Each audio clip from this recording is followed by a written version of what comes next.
Well, good morning. Good morning. How are you? Doing good. Enjoying another fantastic Friday. Absolutely. And let's clear everything up here, Michael, because people that are watching this or might watch this are going to go, well, Michael and Shawn have very similar backgrounds today, like a cow print behind them.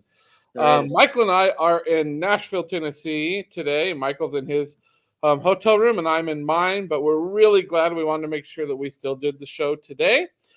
Experience Friday Live. We're really, really excited with our guest today. But Michael, you know what? Why don't you share with our listeners why experience matters and this whole concept of what we talk about around an experience ecosystem and what an ecosystem is? Yeah, so it's fun to get to talk about it in so many different ways. Experience matters for so many reasons, and you can put it on a spectrum of there is both just you should be doing right by people in the world because it's the right thing to do, all the way to the other side of there's a business case for it. You make more money when you take care of people, and you have a mission statement for why you exist as a company. There's something you're trying to do in the world. It can be done better if you focus on experience. You can make more money. You can build customer loyalty. You can build brand loyalty. You can build a culture that takes care of employees, so you can work on retention of those employees. And so we choose to look at this not in a silo of customer experience over here and employee experience over there, and that's just kind of it. We choose to look at it as an ecosystem. So this is an example of an ecosystem map where we look at the web of people and touch points, systems, interactions, all those things, market forces that come together to create the experience for the various end users in your ecosystem. And then we get it all aligned with a promise, an experience promise that supports your mission statement. So it's the best way to go. And I'm excited about today's conversation to get into parts of that ecosystem. Absolutely. And we want to give a shout out to those that are watching live right now. Remember, you can make comments. We're on YouTube, we're on LinkedIn, we're on Facebook, we're on Twitter. We'll be watching for comments or questions as well. Just a couple more announcements just to make sure that we are keeping people informed. We're really excited that next week, both on our podcast, Michael, and on Experience Friday Live, we have Shep Hyken. And so Michael reminded me today that next week's podcast, it's the 50th episode, and getting customers to come back again and again with Shep. And then what's even greater is we have Shep here with us as the Chief Amazement Officer for Shepherd Presentations. He's going to be sharing with us next week as well. So let's not keep it any longer. We're really, really excited, Michael, to have Pamela Hammond with us. Pamela currently serves as the Senior Director for U.S. Customer Success at Jorns Healthcare. So she's in the midst of this day to day with over 25 years of experience in the customer experience world. She's passionate about people first leadership and growth as she designs and implements strategic initiatives that create a complete customer experience throughout the organization. So let's bring Pamela up. Hey, Pamela. Hello there. Hi. Well, it is so awesome to have you here on the show. And Pamela's in North Carolina. That's what I love about these shows, is that we can have these great conversations and not have to be there. And Pamela, we're really, really passionate about things, but you shared with Michael and I a couple things. What brought you to dedicating your career to CX and to this experience ecosystem? Because that's not what you shared with us you were going to do in life at first. So can you share with us in like 30 to 60 seconds? Absolutely. So yes, what you're referring to is when I was growing up, I wanted to be an architect. And one of the greatest things about being an architect, right, is you get to build things. And as I got more and more into that and starting to look at other careers, it's the psychology of the customer. What do they want? What are you going to build? You look at that ecosystem and it's the epicenter of problem solving. It's the epicenter of building and bringing everything together. Yes, as an architect, you can build a building, but you can't get very creative with that, right? You can't move where those walls are going to go. You can't move where those things are going to go. You really have to stay your course. Well, here, you have to understand what that customer wants, not 2 years from now, 5 years from now, but maybe 8 years from now. So you can start building today the needs of the future. And that really drove me because it's never going to be the same thing day in and day out. Love it. Love it. And I hope people understand that. One of the things, Pamela, when Michael and I started this show, is we wanted to bring practitioners on, not just thought leaders, but practitioners that are working in this every day. And so we had this conversation with you, and we found a couple of cartoons that really start to address this. So I want to show these cartoons. And Michael, love for you to talk about some of these and talk about what we're talking about when it comes to silos and the silo mindset. Absolutely. And shout out to the people who have created these cartoons. We certainly don't take credit for the idea or drawing them, for goodness sakes. But wow, I'm glad that someone did. So there's a website there for tomfishburne.com. And then you see it's his over here on the right. So big shout out to tomfishburne.com if we need to get him to be a guest with us sometime. Absolutely. But I love these two. The first one, you've got everybody in their cubicles, and goodness knows we've all experienced this at some level, all the different groups. And the person walking through says, "Nope, free range won't work." They're happier in separate pins where they can blame each other when things go wrong. And if that doesn't really get down to the actual authentic moment, right? That we all talk about wanting to have unification, and we all talk about how bad silos are. But in the end, don't you kind of wonder that everyone really just wants it that way because it's easier, right? And then there's one on the right there. It's super fun, and that's a fun architect moment there for you, Pamela. It's a physical building of our silo mentality may be getting out of hand because the group has built a moat around their cubicle with a castle, and looks like they have spears and even put an alligator in there to protect their area. And I don't suppose we've ever really seen people build a edifice with an alligator out front, but wow, metaphorically we sure have, right? We put up all kinds of barriers to keep people out, or protect ourselves, or protect our careers, right? To protect just our own interests. So Pamela, when you see those, what insights immediately come to mind? So for me, there's twofold. One, we all know that those exist in any environment that we're in, right? Everybody knows that they exist. And sometimes we actually pull to them a little bit more than we should throughout the day. But the one thing that we all forget about is that customer that we're working with, those exist there too. And that's where you have to try and take that inside look to that outside look to figure out how do you go in and how do you build that bridge? How do you get into that castle, right? How do you open those pens and how do you start to have those conversations? Because that right there, that's that reality. How do you understand what that customer needs? Because they might have 7 different departments that you have to work through. And you can't walk in there and go, well, I talked to so-and-so in this department and they said this, right? And then move that blame game throughout that environment. Because I think at heart, you said it earlier, right? People want to do good and people want that experience and they want to build that experience. But when you're in that tactical mindset and that tactical check the box mode, we get a little bit of the forest through the trees scenario. And we just don't see where we're going or what that one stop impacts both internally and externally. What do you think those barriers are if you had to boil it down? And I think that's part of the problem. I think it feels so complicated to make that inroad into that cubicle castle, right? Yeah. It's so complicated. But if we boil it down and try to simplify it, what's driving that? What are those factors that end up causing that silo mentality, that separation? Yeah. So I think a little bit of it is, right, throughout the last 5, 7, 10 years, a lot of companies have leaned out and you see less cross-functional interaction.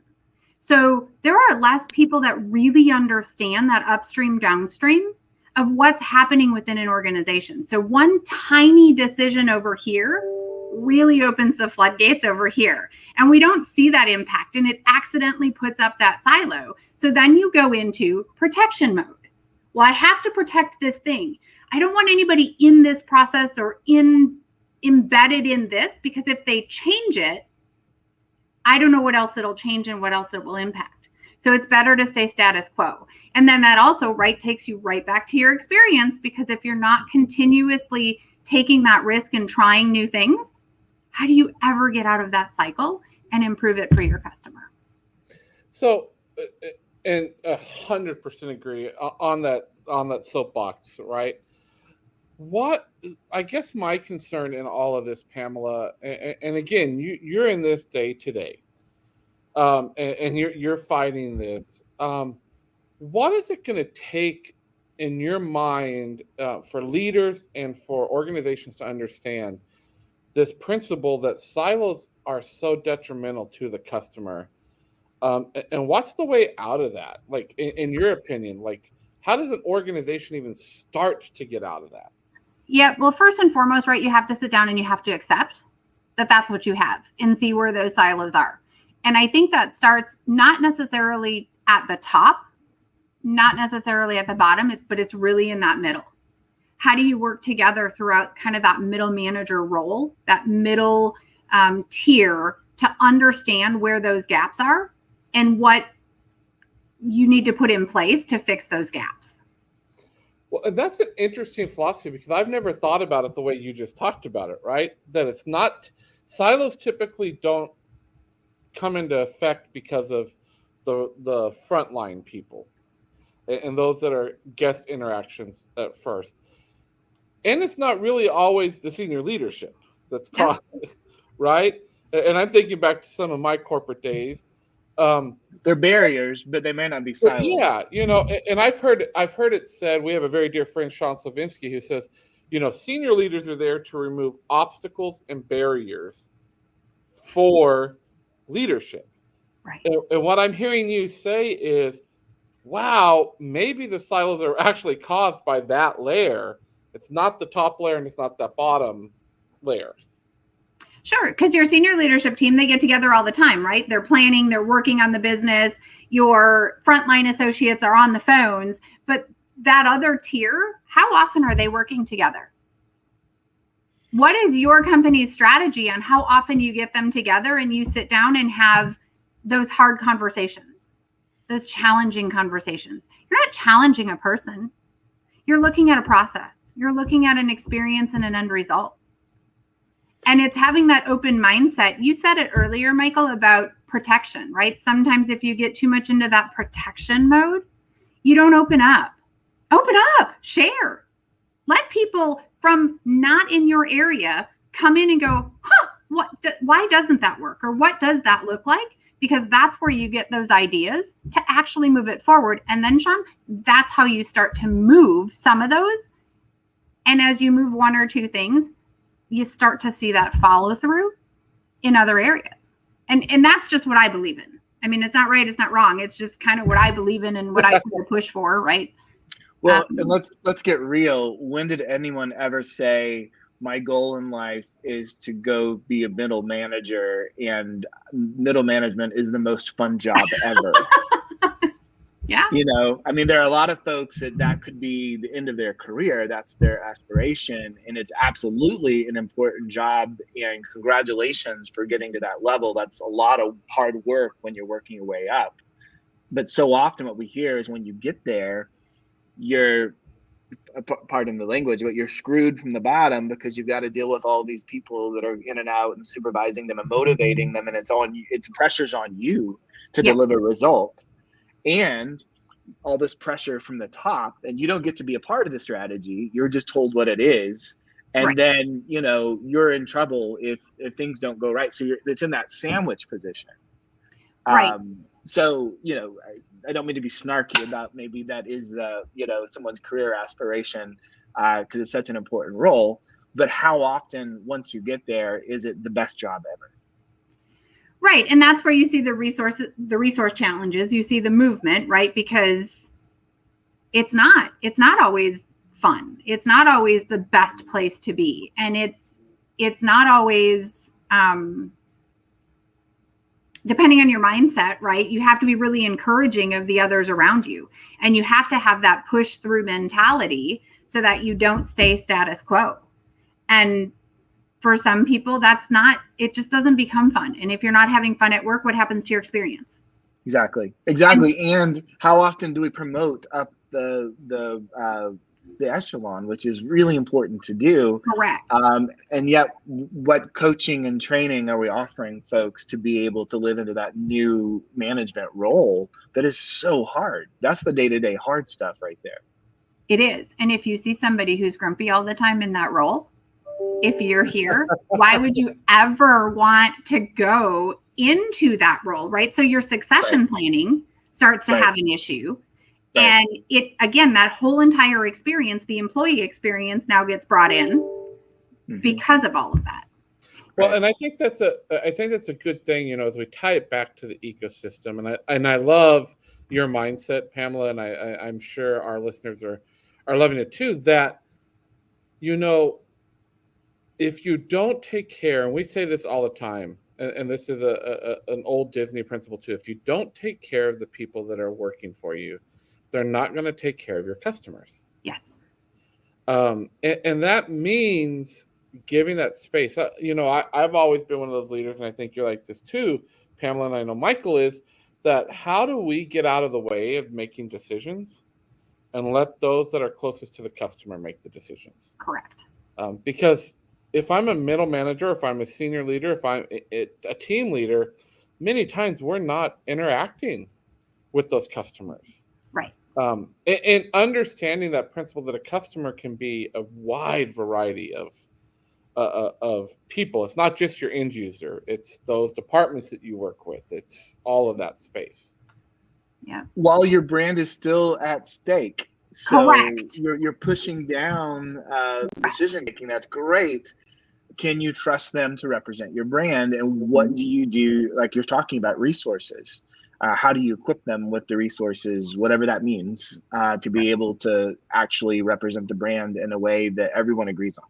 Yes. And that empowerment, right, that's a big deal. And making sure that I always train, as anybody who comes to work for me, I want you in the day-to-day. I don't want you doing the day-to-day, but you need to understand the day-to-day so that when somebody comes to you and they're looking for that solution, maybe they're not quite sure on how to creatively solve for that. You need to understand what's happening on that other end and not make kind of in a tunnel a decision where you're not talking right to that customer.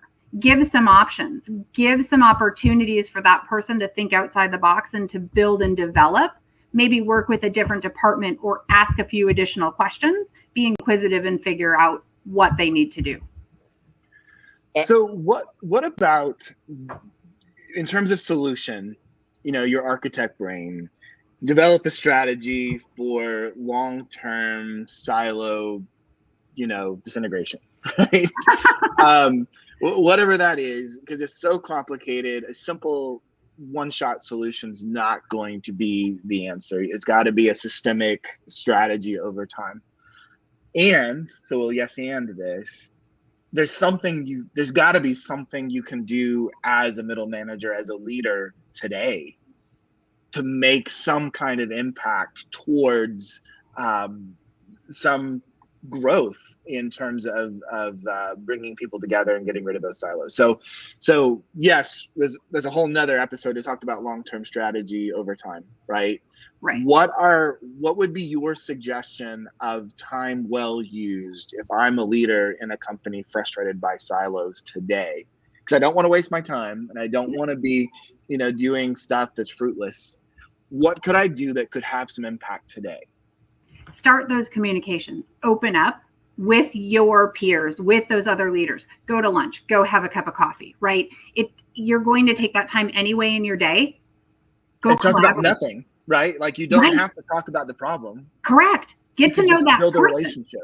Right. Because then as you start to have those conversations, it becomes, I'm not questioning you, Michael. I'm questioning the process. I just don't understand. Even if we've done it for 30 years, I just don't understand it. Help me understand. And that communication is the first step. And then my second step would be, as you start to see that, bridge that out. So now, Michael, if you and I were going to do that, right? Have coffee, have lunch. Now we're going to invite Shawn in. Mm-hmm. And then we're going to invite Joe in. And then we're going to invite whomever in, right? And now you all of a sudden have your group of peers that maybe once a month, you just do a lunch where you talk about a lot of things. Throw that spaghetti at the wall and have some sort of conversation. Something that you can kind of sink your teeth into, even if you have to go back up to upper management to say, this is what we want to work on. And let's be clear, never in what you just said does it say bitch session. No. Never does it say get together and complain about upper management. No. Never does it say get together and call out all the problems and have a cocktail and vent. That's not what you're talking about. Not at all. Not at all. This is 100% positive in looking at it through that outside lens. Yep. Well, and it's taking ownership and responsibility. Yes. Yes. And not pointing fingers not doing this any longer within the organization. And that's when silos come down in the ecosystem. Correct. Reminds me of our mindset, Shawn, of go where the love is. Yeah, go where the love is. Yep. Find that champion that you don't waste your time with negative people that aren't going to be problem focused like you are, solution focused, right, after being problem focused.